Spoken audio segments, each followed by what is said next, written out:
But today we went out for dinner, we got home late, various chaos around home, but I'm now live and welcome to Tokyo Tonight. Yeah, lots of stuff going on, although not a lot of news topics tonight, which is probably a good thing. You can see there's the topics over there. I'm sorry, I'm 45 minutes later than usual. In fact, I'm a little bit louder than usual. That said, the good news is that I can see that Tai Nakamura there is giving out his SoundCloud in the comments, and you should go listen to that and everything else from the Tokyo Digital crew because they are all awesome. And we are restarting a Tokyo Digital crew project at the moment, which we're having a lot of fun planning out, so that is going to be awesome. And we got Fogheart, we've got we've got everybody here. I really appreciate people hanging around because I know I've kept it 45 minutes later than usual. In fact, let's just quickly see who's in the comments and say hello. I will approve that link, Mr. Tai Nakamura. We've got Tai Nakamura, Steve from Berkeley. We crave music while you wait. I'm sorry I couldn't arrange for that, Sergeant Bilko, but good to have you here nonetheless. We've got indeed, I should try to get that, but Tai Nakamura trying to reach level 9,000 on SoundCloud. I wasn't aware that there were levels, but that is all good. 9,000 listens, then 25 more times. Okay, well that's a perfectly good reason. Go listen to Tai Nakamura on SoundCloud because he gets 25 more listens, and he hits 9,000 listens, which is pretty awesome. James Kelly, good to see you. We've got also in here, I see Tai Nakamura, Steve from Berkeley, Sergeant Bilko, James Kelly, Steve from Berkeley, Lawrence Sakai, hi to you, Quentin Ragged. And that's right, I'm taking my, thank you for noticing that, I was taking my dad back to the hotel that he's staying at, various stuff, just got a bit late tonight. We've got the J-Vlog, and Mr. Cordy Chap, and Odie Jr., good to see you, Kang and Kodos, lots and lots of awesome people, Fogheart, Tekka too, Boom and such, good to see you, and thank you for watching, and yeah, let's kick it off. So, yes, like I say, man, all sorts of stuff going on at the moment, not so much in the news actually, but yeah, lots of stuff going on just in the general world, which I would love to share with you guys. First thing is, you may have seen yesterday I shared the new explainer vid information for MyChan TV. So when I found Fiverr, and I discovered that you get these explainer vids made for pretty reasonable prices for what they were, and I thought I'd try out two and see which was better. The first one that I got back was really good, reasonably priced, came back really quick, and I was happy with it. But if you haven't seen the newest one, which I posted yesterday, it came back like freaking awesome. They actually used the app, they really figured it out really well. They did a beautiful explainer vid actually, which I'm going to embed on the site. I really like the second one a lot. So that was super exciting, and that also got me super excited about when I discovered how good this was. And I looked at Fiverr and I thought, geez, what else do they have here? And I discovered that you could actually also use Fiverr for getting help with all sorts of musical, video production, creative sort of endeavors. And there was a track which Fogheart there in the comments, he made a beautiful track in Tokyo Digital Crew about 2 or 3 years ago now. And I loved it, but I wanted to, and I loved it so much that I wanted to remix it. I wanted to pump it up a little bit and make it more of a sort of a kind of a dance track, which I did, and that went really well. But I got so obsessed with the track, I started hearing the song in my head when I was listening to it. So I actually wrote down some lyrics for it. And yeah, well, I actually got to the point of nearly getting a vocal track made for it. And I was thinking full hog on that, like, video, singer, music, everything. And got a vocal, but the vocals life got busy. No problem with that happens. But as a result, the project kind of got shelved for a long time. However, I discovered a couple of pretty good sounding vocals on Fiverr, and I thought, well, why don't I use one of these? Pay them a reasonable price for their time and ask them to help me complete the track. And right now, Fogheart and I are both working on that at the moment. I found a really good vocalist who just did a really great job on the lyrics. It's crazy to hear a song which I wrote, which I had in my head, being sung and performed and mixed into a track.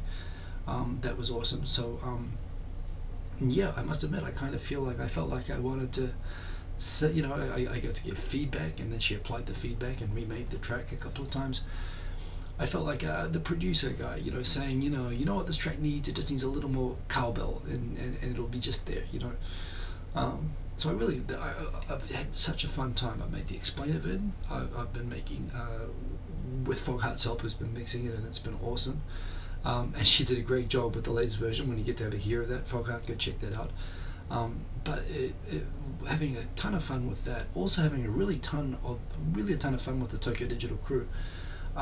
We're setting up a project, basically, sort of a remixing challenge project, where we're going to swap tracks around and try remixing each other's tracks. And I'm thinking about a way that we could do that in a YouTube type format. It's been done before. I've been actually enjoying watching these types of shows on YouTube, and I've been playing around with that. We're setting this up at the moment. So we're just as a test, without meaning it to be the main thing. I took a recent track that I made that actually was pretty good, and I shared it around with everybody, and everyone made these awesome new remix tracks. So I'm super excited about that as well. And now we're starting to think about, okay, how do we make this something which we could turn into something which we could share. Like, one, it's a great way for you guys to get to know how we make our music, and the different styles that we have and what's possible. I mean, in my case, everything I do on an iPhone. So it's a good chance to sort of help people figure out what we do, and for us, it's nice to be a kind of a focus, to be creative, and to go back to generating music, which some of us have gone a bit quiet. I got a bit distracted for a while. So we got all these really, really cool, super fun projects happening at the moment. Maybe a little bit too many, but I'm getting through them actually in good time at the same time. So while I was up in the mountains in Hakone with my dad and my son, when this new vocal track came in, I stuck the headphones on when my dad was asleep and my son was asleep, and I started listening to these tracks that people are sharing, and I'm like, damn, this is awesome. So it's kind of funny. I've literally been like crouched down, hiding in closets, trying to do these things, and I'm doing them, and it's really been a lot of fun. So there's a lot of stuff like that happening at the moment. I also have to give a massive shout out, although because I was in Hakone, I missed out on going to the Hanami, the Tokyo Hanami that was on yesterday. However, enormous shout out to Phoenix 787 Zach, who deserves a lot of credit for being the guy who organizing parties is hard work. And you know, I used to do it a lot, like through my 20s and 30s. I used to like set up and promote like events. I used to round up DJs, and you know, I actually helped run the Hanami for a couple of years. And you know, it's thankless. People never appreciate the work that goes into it. A lot of people complain and moan about it. It's thankless, it's a lot of work, but it's to create basically a party that a lot of people have a good time. And if it's a really good party, people never even realize, you know, that anyone put work into it. I know how much hard work it is. You know, Phoenix, he stuck his hand up and he did it. And yeah, big credit to him. It sounds like 300 people showed up, which is amazing. It makes it the biggest Hanami that's ever been had for YouTube in Japan. I really wish I could have been there, and I'm sorry to the people who couldn't, who would have wanted to say hello. There's a bunch of people I did want to meet, but I was in Hakone. I had a fantastic time with my dad. We actually drove up to the 4th station of Mount Fuji. We're in a snowstorm up there. We did the onsen thing. We did, yeah, actually had a really, really cool time. I am having a good day, a good time at the moment. My dad's only in Japan for 4 days, first time in, I think I said 15 years, but it's more like about 10 years that he's been in Japan. But he hasn't been to Japan many times, so yeah, I'm trying to pack a lot in, and he leaves tomorrow. So we went out for kaiten sushi tonight. That was a lot of fun. So yeah, lots and lots of cool stuff. There's other cool stuff which I've got here in the topics, although not a lot of news topics, but let's go through what we have. I see that Sean, bro, long time no see, bro. Good to see you indeed. And good to see you back, and believe in yourself, also good to see you there. Yes, I must admit, sometimes I start to look at the comments and then I get super distracted. But yes, Hiko might have schizophrenia, says Mr. Cordy Chap. No, I just have a lot of enthusiasm, although who knows, that could be the same thing. Tanaka Mura, yes, the collab track. I mean, the track you guys made, I made a really basic track, and I just shared like 8 stems with you guys, and you guys like turned it into freaking amazing stuff, including Gabrielle, you and Foghart. You guys did amazing stuff, and I can't wait to start putting it into a format that we can actually share a little bit more of what Tokyo Digital Crew does. MyChan TV, the explain of it is awesome, and we're pretty much set. We're about a week away from starting to add these sort of pro features. I've got some more ideas about what to do with that. Hey Ariel, good to see you. And awesome to have you catching a live stream. And yeah, so with that, let's get into what we have. So the first thing is, I've got it here on my desk. Rochelle Cops from Japan Business Time. Read the final episode of that this week. That's also coming up. But I just got the book. I haven't had a chance to read through it properly yet, but yes, this is her book, actually aimed at Japanese. However, using manga, helping Japanese managers to understand how to appropriately manage people from different cultures, specifically people from different countries. And look at that, sort of bilingual, manga-based business manners coaching. It is primarily in Japanese, so if you need to really be able to read Japanese to be able to read this book. I'm looking forward to dropping it quietly on people's desks who need it, to give them a passive-aggressive hint that they should be doing something. Dan H, you are not late, I'm late. So we started about 5-10 minutes ago, and I'm still saying hello to people, so welcome. You're in good time. So that is awesome. If you live in Japan, or if you have a boss who needs this, this is a great project. I am actually, come think of it, this week, on April 5th, I need to go get the information ready for sharing on that, but she's doing a promotion event in Tokyo to promote the book, like on a panel on working in intercultural environments, and they needed a last-minute replacement speaker, and Rochelle called me up and said, hey, can you do that, Hiko? And I'm like, yeah, so I'm doing that. I'm actually doing a speaking event Friday. I'll share information on Twitter and Facebook, so look out for that this week. But that'll be super fun. I'll try not to talk too much. Obviously, that's a habit of being on a show like this where I just talk for an hour. But yes, it'll be a lot of fun helping out with that and promoting the cause of harmonious working places. So you can never have too much, and there's all sorts of permutations about this. There's relationships, there's work. This is focused on work, but yes, this is super good, and it's good to support just by having this book. And I'm actually quite looking forward to reading it and figuring out what I can tell people at my own work to pay attention to, or offering advice. Believe in yourself. You actually waiting while surfing until you heard my voice in the other windows. Okay, well, there we go. Yes, click on this window if you are listening. Well, no, you don't have to actually click on this window. If you can hear me, that's good enough. In fact, I appreciate any way that you guys listen to or watch this. Here you go. Can I make a video of that talk for you? I can certainly. I'm not sure I can set up to record the whole thing, and I'd need to ask permission to do it. But you know what? Why not? I could give the video for Rochelle, and she could put it on her channel to promote the book. So I think that would be a good idea. Hey Foghart, you got to go, do you? I missed that, but if you got to say bye. But yes, remember to like everybody. Thank you for saying that. See you from Berkeley. Very nice of you. What else have we got? I'll come back to the new stuff at the end. It's not really sorted in order tonight. We did the final episode last week of Japan Business Time, which is about doing Hansei, about self-reflection on how things have gone. We talked about the actual seminars that she gives that I've participated in, her working effectively with Japanese or working effectively with non-Japanese seminars, and they're really, really good, and we talked about that. And we also mentioned everybody, as I mentioned everybody here, if you have ideas of topics that you would like Rochelle and I to include in the next series, and we will record another series of this soon, and the way that we put it together is we take the requests from the comments, from the fixed comments under each one of the episodes from the last season. I think this was season 4. We will take the comments and the commenters, and we will make a video based on that those comments. So if you've got ideas that you would like us to discuss, or questions that you have about working in intercultural work environments, certainly drop them in there, and Rochelle and I will probably plan for a recording session. Generally it takes about 2 to 3 hours, probably about 3 hours to record off a 12 episode series, and we will do that in the coming months. So we're paying attention, we do read all the comments, and so please go and do that, and check out the season, because it's actually, one of the videos are pretty timeless. And it was super fun shooting in the ramen restaurant set, although the ramen which I had in the first couple of episodes, it was cup ramen, and it was terrible. Hey Mogberry Pie, good to see you, welcome, good to have you at the show. I see now you're Lisa Mogberry, but still good, I know, I recognize the name. Happy shopping Foghart, indeed. So yes, anyway, go check out the season if you haven't watched it yet, because it was awesome. Didn't get so many views on the last episode, but it is there, episode 9. So 9 episodes, they're all pretty short, but certainly it's a good way to go through and do this. You're surprised Hiko sat in it for 3 years, given that the quality wasn't that bad. There were various reasons. The files were enormous. I had 2 cameras set up, one of them didn't work. I just got discouraged and busy, and it's something which happens to YouTubers a lot.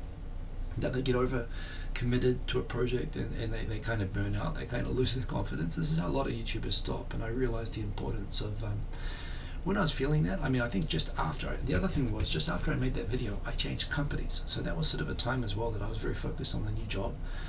What I've found is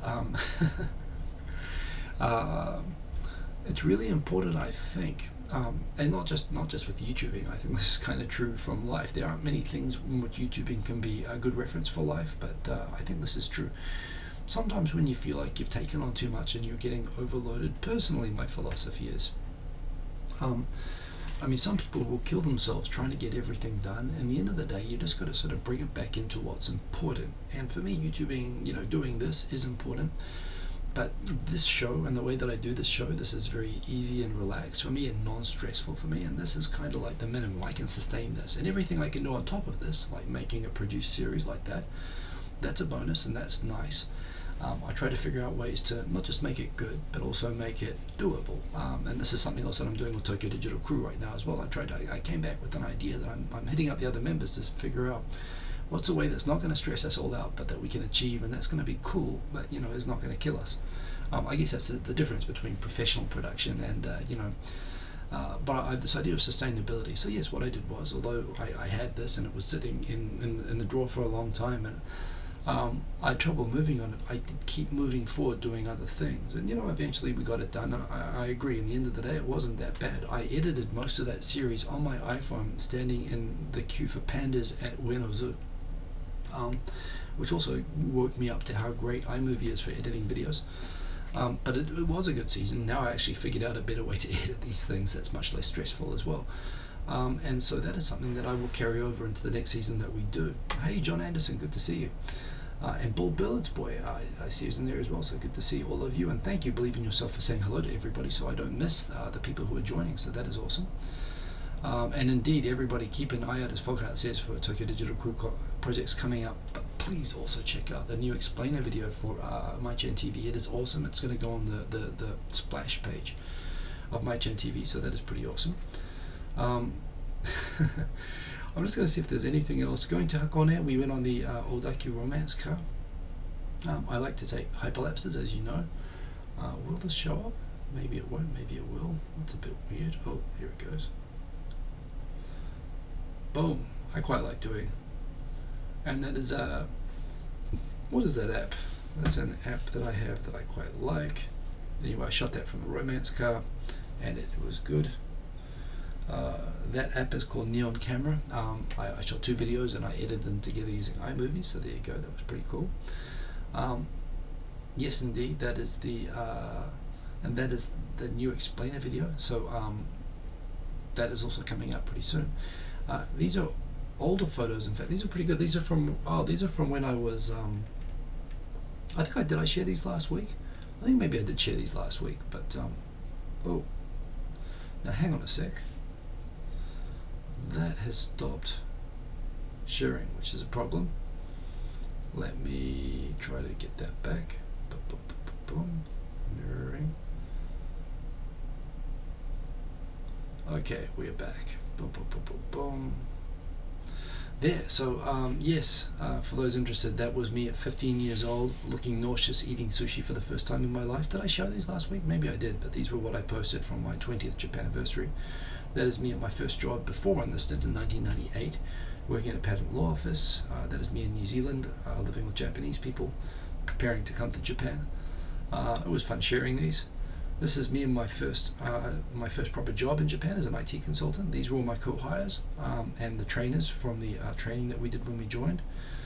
I was the only white face, although there was one American guy. In fact, the American guy is very close to me. He's this guy in the middle here, and that's me over there, still with hair at the time, wearing a brand new suit.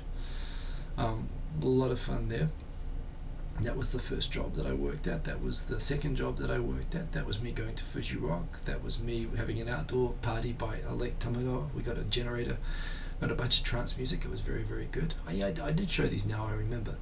That's me as a GI in a fight. That's me playing my first ever rugby game. These were sort of parties I used to play around Tokyo as a DJ that I'd set up, which is very stressful, but not 300 people. So credit to Zach, and that is the pictures from last week. But yes, everybody, just one more person listens to Tai Nakamura's SoundCloud and he hits his goal of getting 9,000 listens. So everybody go and blast through that 9,000 listen goal with lots of listens. In terms of news and what's going on in Japan, the suntan from those CRTs, those were the days indeed. It was they kept you warm during winter. That's what I liked about them. Okay, a couple of things here. So there is, these are all over the place. I was thinking of the things that I want to talk about. The new imperial period name, I don't even have that in here. It is to be announced on Monday. It's to be announced tomorrow at midday in Japan. Right now it's Heisei for the current Emperor Akihito, for Emperor Hirohito during the war from 1925 to 1989, I think it was. The period Showa was the name of the imperial period on the calendar. Before that was Taisho, before that was Meiji. And so with the emperor abdicating and being replaced in May, from tomorrow at midday, the new period is going to name, which all the calendars are going to get renamed, is going to get announced. I saw that the Rising Wasabi did a fake announcement that it was going to be pen, pineapple, apple, pen, which I support. I think that would be a brilliant idea. Obviously they're not smart enough to go with that idea, but in terms of Heisei is coming to an end, and we're going to have a new name, and it's going to be, I quite like the Wahei idea that some people have been suggesting. Hey X-Raptor, thank you for supporting Tai Nakamura. Also DJ Rizzler 420. Hey, good to see you, and good to meet you last night at the hub. Yes, right, I did catch up at 10 o'clock at night. I caught up with Victor. I couldn't stay for very long, but very good to see all you guys. Yes, so we're going to have a new calendar name announced tomorrow, so very exciting. It could be pen, pineapple, apple, pen, who knows. Some people have suggested Wahei, harmony and peace, which would also be like Wahei. I would like that. Who knows what it's going to be, but we're going to know tomorrow, so that's going to be pretty cool. Tai Nakamura, congratulations, you hit 9,000 views live during the show. Awesome, everybody, for supporting Tai Nakamura. Don't forget, keep supporting all the Tokyo Digital crew, and hell, everybody else who makes good music out there. Hikusei, that would be cool. Believe in yourself. You were on SoundCloud. Hey, you should share. What was your SoundCloud? Believe in yourself. What was your SoundCloud name? I'll check that out. Hey, Miraligos, glad that you could make it. Thank you for dropping in. So yeah, very quickly going through the news this week. The first news is that the slow-moving but rather intense train crash that's happening, that I've given a heads up about in recent weeks, about diplomatic relations between Korea and Japan. This is depressing because, as I've said, I'll say it over and over again, I want Japan and Korea to be best buds. I want them to be friends, as they should be. They're close, they're culturally close, the human ties between the countries are very close, and it is but for stupid political bullshit. It's just rubbish that the two countries are always having all of these stupid fights. And the latest one is, I never apportion all the blame for every issue on one party, but I certainly have a Japan-centric view on this, and I must admit I find South Korea to be very exasperating and frustrating on this. But there again, I also think, often that the Japan side could do more or less to avoid the situation, but certainly what's happened in Korea, and this is at the moment, the current president there is crashing down. His popularity is not going well, and typically when that happens, relations between Korea and Japan decline, and right around the time that started to happen again, and we're going into another anti-Japan cycle, a Korean court found in favor of plaintiffs who were forced to work as a conscripted labor, as a nice way of putting it. Slave labor is a not so nice way to put it. People who are forced to work for free for Japanese companies during World War II for wartime production. Bear in mind that during World War II, Koreans were Japanese citizens, and Japanese citizens, as were Americans and British, were conscripted into wartime production. However, they were never paid for it. Many Koreans, most Koreans, clearly did consider themselves to be under occupation and being used without wages, basically as slave labor. And many of the Koreans who remained in Japan after World War II were people too impoverished to go back to Korea after Japan lost the war. So these people were entitled, no question to me that these people were entitled to compensation for years of, they should have been paid. They weren't, and they should not have been conscripted, and they should have been paid. And many of these Japanese companies profited from the free labor that they got from mandatory government conscription, and they got paid by the Japanese government for what they made. These included Mitsubishi Heavy, a bunch of steel companies and so on. And Japan and South Korea did not have diplomatic relations until 1965. It took till 20 years after the war before South Korea and Japan had diplomatic relations. Still, until today, they don't have diplomatic relations with North Korea. But this is the thing, until 1965, Japan and South Korea had the same relationship that Japan currently has with North Korea. No diplomatic recognition or relationship. They were finally able to achieve diplomatic relations in 1965, basically through a secretly negotiated treaty, which actually settled up the cost of estimated compensation for basically all claims that could be owed against Japan relating to World War II and the colonial period. And Japan paid, at the time, a big chunk of money to the South Korean government in order to settle up those claims. So the understanding from the Japan side always was that if these claims came up, that the South Korean government would deal with them, and it was up to the South Korean government whether it would pay individual people compensation, or it would do as it did, as Park Chung-hee did, which was to take all the compensation money and invest it in, basically post-Korean War national infrastructure investing and national revival. The money played a significant part in the Korean economic miracle that happened after during that period in the 60s and 70s in South Korea. However, the actual victims of the comfort women, the wartime laborers, never saw directly compensation from the Japanese government, and were not told that the South Korean government had accepted their compensation money and taken it and not paid it to them. Fast forward until now, the South Korean government has fulfilled its kind of obligation under this treaty of blocking requests for compensation from Japanese companies and the Japanese government, and they have not cooperated with plaintiffs. However, it's a pretty bad look for the South Korean government to be protecting Japan from war-related claims, because especially during periods where everyone's like, where everyone basically, it's always good politics when everything's down, badmouth Japan and your ratings will go up. It's the only thing everyone there can agree on. And things have gotten so bad lately with the last couple of presidents. The last two presidents are in jail. The one before that committed suicide. The current one is going through a bunch of scandals, and it was a right during the third one that the South Korean Supreme Court said it would be, even if there is a compensation treaty between South Korea and Japan, it would be unconscionable and against public policy to deny wartime laborers the right to claim compensation directly from the companies that they work for, including something like, I forget the number actually, but dozens of companies in South Korea that currently operate in South Korea said that they are entitled to make claims against those. The Japanese government said to South Korea, hey, what the hell, guys, we've settled all of these claims, government to government. You've got to shield these companies from this. The South Korean government said, hey, our hands are tied. It's what the court said. We have to follow the courts. And the end result is that right now the South Korean courts are now approving the seizure of the assets of Japanese companies in South Korea in order to pay these plaintiffs. The amounts aren't large, by the way. They're like $70,000 per person or something like that. They're not enormous, but the Japanese government is saying to the companies, do not pay this, because if you do, essentially South Korea will get to double dip. They'll get to penalize Japan for this twice.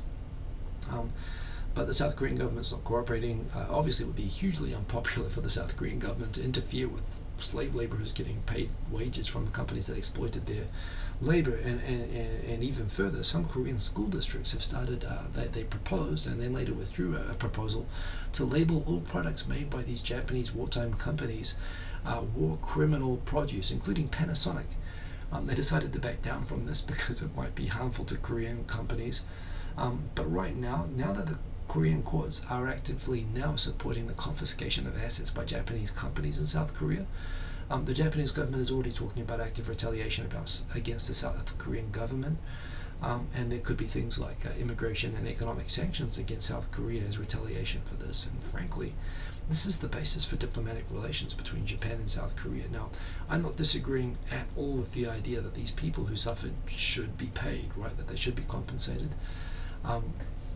But from the Japanese side, is that the view is that these companies should be protected. This is kind of changing the rules. It's moving the goalposts from a Japan perspective. And frankly, it undermines the basis for Japan and South Korea having relations. If this is the case, I mean, Japan, some people in Japan say they should get all the money back from the South Korean government and cut off relations, which I think is too extreme. I really don't think this is where things should go. I do think that people should also be compensated, but it really is up to the South Korean government to do that. So it's going in a pretty bad way at the moment, and again, it's like a slow-moving car crash, but it's a pretty bad one, and it is continuing to happen. I do hope that the plaintiffs get compensated. At the same time, I really hope that it doesn't involve the severing of diplomatic relations with Korea and Japan. And the thing is, no matter, Japan's always going to come out kind of looking bad about this. They lost the war. They did use the conscripted labor. They did, these people are entitled to compensation. But no matter how good an explanation Japan has, they're going to look terrible, and the South Koreans are going to exploit that.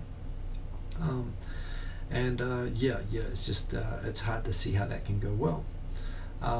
Jay's Mackie, good to see you in the comments there. Another story that happened this week was that there was another constitutional case happening in Japan where an IT company employee was suing the Japanese government, saying that it was discriminatory and unfair that Japanese are not allowed to have separate surnames. A lot of people assume when they say this that the law requires women to take men's surname. Not true. What happens is Japan has this archaic family law registration system. And under that family law registration, everyone has what's called a koseki, a family register. And the idea is that when you get married, one person has to join the other person's koseki. Traditionally in Japan, in ancient Japan, it wasn't gender specific at all. In fact, it was always the tradition that the higher ranked family would generally be by custom the family that would get the benefit. And this is often for rich families that needed an heir and they only had a daughter. They would often, marry a man, and that man, hey, Tim the Asian, good to see you. That man may be from the farmer might marry a merchant, or a merchant might marry a samurai or whatever. And it might well be that the woman was from the higher ranked family and they wanted a male heir, so she would marry, he would take the samurai name, the merchant, the farmer would take the higher ranked name and perpetuate it was just practical to do that. Even nowadays, but the result of this is you're not allowed hyphenated names, you're not allowed joint names, you're not allowed separate names. The family register requires by law that you're only allowed one surname.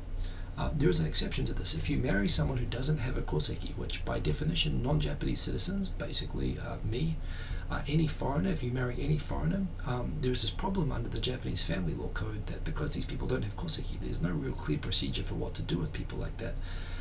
By default, people's names do not change because they can't join a koseki in a foreign and non-Japanese citizen.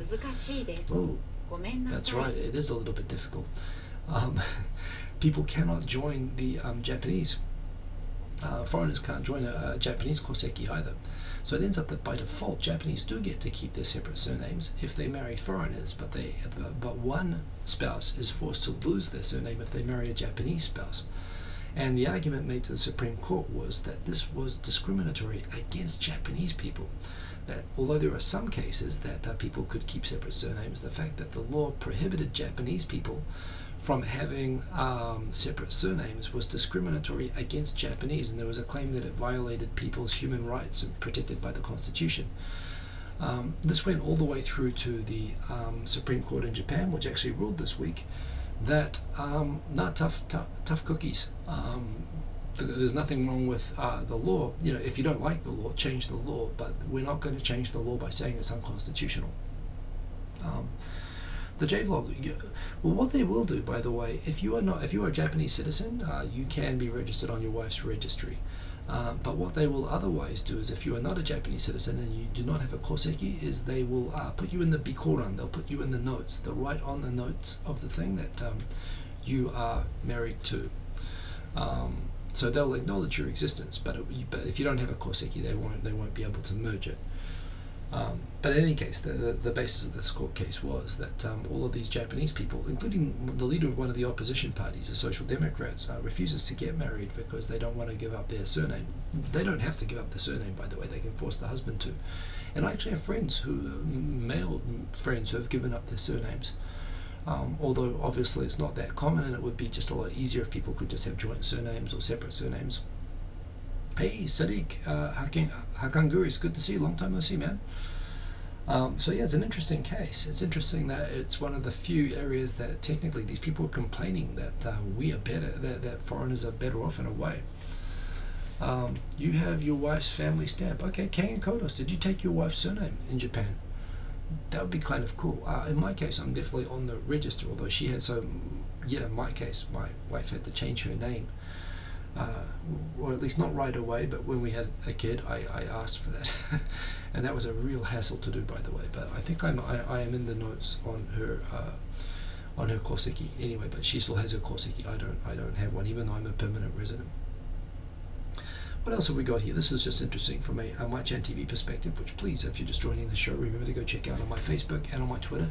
Soon on the splash page of MyChan TV, there will be a new explainer video. We've got a really, really good, I made 2 explainer videos through Fiverr. I've got 2 explainer video creators, and the second one that came out, got back yesterday, is so awesome that that's the one I'm going to put on the splash page of MyChan TV.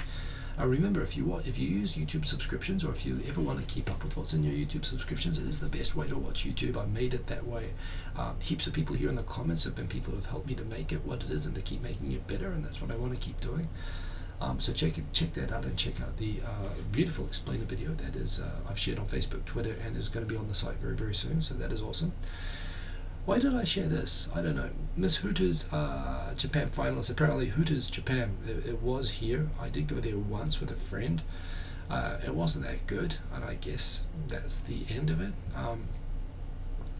Yeah, I don't know. It never quite. I didn't really get it, honestly, for Japan.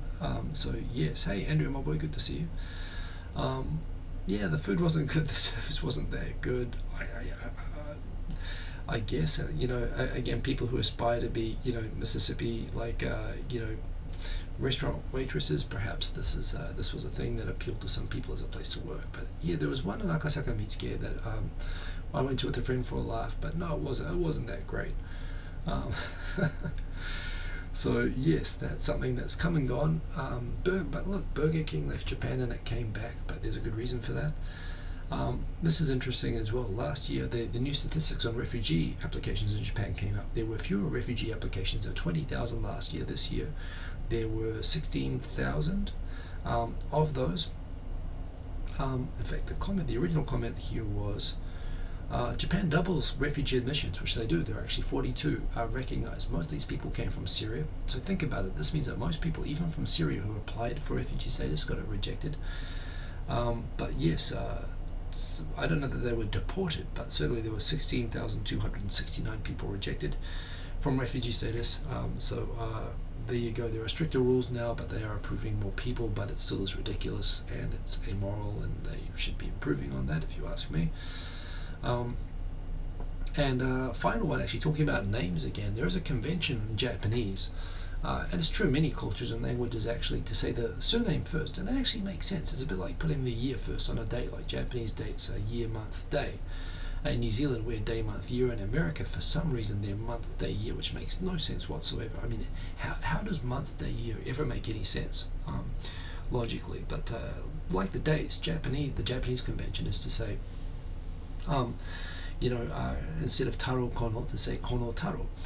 And it's something that Nippon.com, I've had a debate with Dearth about this on Twitter, is that they also, in English sometimes, given that the Japanese convention is to say names in the surname first, which has a logic to it, but it's not the English-speaking convention, it's not the English language convention, but yet a lot of publications in Japanese insist, even in English, to ending reversal of Japanese names. In fact, you know what? I'm actually tempted to double check that I understand this correctly. Abe Shinzo, and I'm Taro Kono. We need to think about whether we follow the Japanese name order. Prefers communicating in English. It's natural to discuss where this should be made. Yeah, so my view is that, just in the same way, I used to have friends when Japanese were speaking Japanese and they would use katakana words like, elevator. And I remember I had an American friend at one of my old jobs who would say, no, elevator. And she's making sounds that don't exist in English. It's like saying, we had a rendezvous at the restaurant, and a French person could say, no, you're supposed to say rendezvous. But, we don't have those sounds in English. And the point is, when that word is being used in a different language, you follow the conventions and pronunciation of that language. And you know, these words, katakana words, are not English. They're Japanese words. They're borrowed from English. So my feeling is, in English, if you're saying names, you know, you should follow. It's far too confusing, and people get really confused with foreign names as well because they don't know which one to say first. Yeah, the foreign minister. Now that I read this again, I thought the foreign minister was suggesting not saying kono taro, but saying taro kono in English. But you know what? Now I'm actually thinking.